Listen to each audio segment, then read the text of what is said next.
Welcome to Civics. Today I'm going to give you a preview of what we will be learning this year. So let's get started.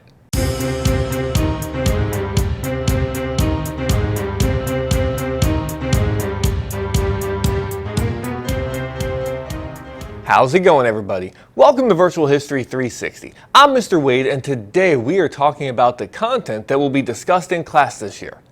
Now, there is a lot of content, but don't worry.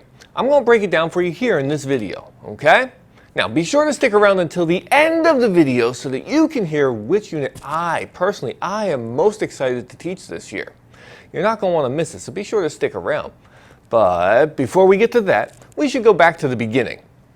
Now, not counting the beginning of the year stuff, procedures and rules, or the baseline test, there are going to be 12 units that we're going to spend time on in class.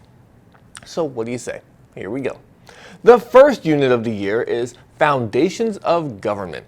Here we will look back throughout history for the influences on how our government was formed, specifically how those influences ended up in our Declaration of Independence.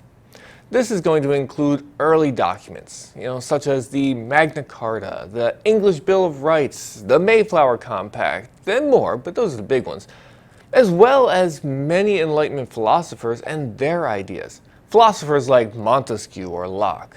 Now, I'll tell you, if you want a sneak peek on how to remember the ideas of Baron von Montesquieu, check out this video here, somewhere in that area.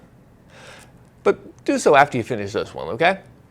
Now, next, we have our unit on the creation and organization of the U.S. Constitution. For this, we're going to break down the preamble, describe how the separation of powers and checks and balances limit the power of the government. Ooh, that was a lot.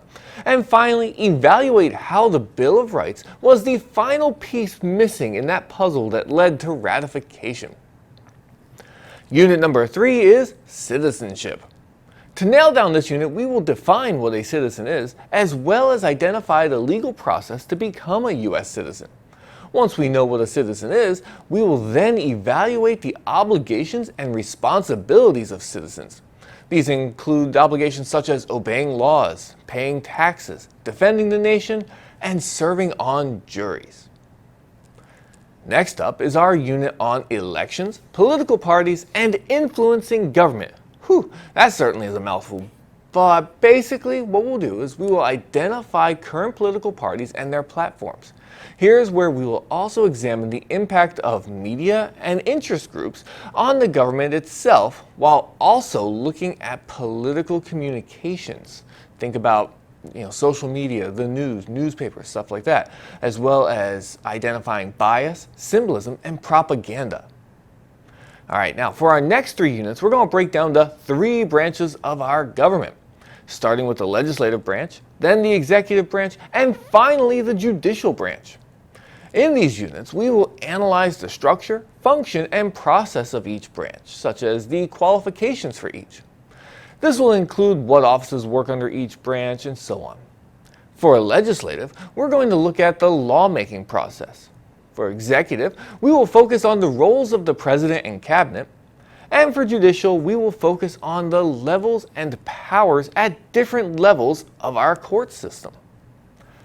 Moving on, Unit 8 has us looking at the constitutional amendments. Now, we've already looked at the Bill of Rights, so we'll review, but we will spend most of our time on the amendment process itself and Amendments 11 through 27, with particular emphasis on 13, 14, 15, 19, 24, and 26. Unit number 9 has us breaking down landmark Supreme Court cases. Of course, a lot of these cases use the amendments we addressed last unit as the case being challenged or as precedent for their decisions. Our major list of cases, and this is a long list, bear with me. Our list includes Marbury v. Madison, Plessy v. Ferguson, Brown v. Board of Education, Gideon v. Wainwright, Miranda v. Arizona, Henry Galt, Tinker v. Des Moines, Hazelwood v. Colmere, U.S. v. Nixon, and Bush v. Gore. Alright, I get it, that's a long list, but don't worry. We'll do our best to analyze the significance of each and discuss how they have an impact on us today. Moving on to Unit 10, we will be looking at state and local governments. One of the big ideas will be to identify the lawmaking process at each level. state, local, all the way up to federal, I guess. Review that. We'll also spend some time comparing the Florida Constitution to the U.S. Constitution. Next, we will look at different forms of government in our comparative government unit. This will be between a bunch of governments from around the world just so we can see the similarities and differences, such as direct democracy, representative democracy, socialism, communism, monarchy, oligarchy, and autocracy. And finally, our last unit, number 12, is foreign and domestic policy. For this unit, we will examine how the United States works with the states within and the countries outside of our nation.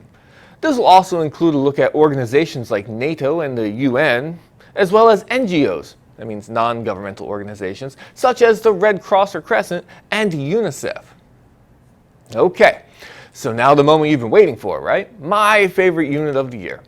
While I would argue that they are all important and have their place, of course, I think the most important unit is the creation and organization of the Constitution. Why? Well, for starters, the document needs to be understood to dig deeper with the other units. Plus, the Constitution is what protects us from the government, and I want my students to know their rights. But I want to hear from you. Is there a unit that you are personally looking forward to this year? If there is, tell me what you think in the comments below, okay? Now, while you're there, go ahead and hit that like button for me. You know, I love the engagement and I want YouTube to know to share this video with everyone, right? And don't forget to subscribe if you haven't already. You know, if that button's red, let's turn it gray. And be sure to check out my other videos like the ones you see to the side over here. I have other civics videos that are going to help you with our class this year, but I also have US and world history if you're interested in that. I even have videos that I've shot in 360 that you can look all the way around. So do yourselves a favor and check them out because I know you're going to like them. All right? So for Virtual History 360, I'm Mr. Wade. I'll see you next time.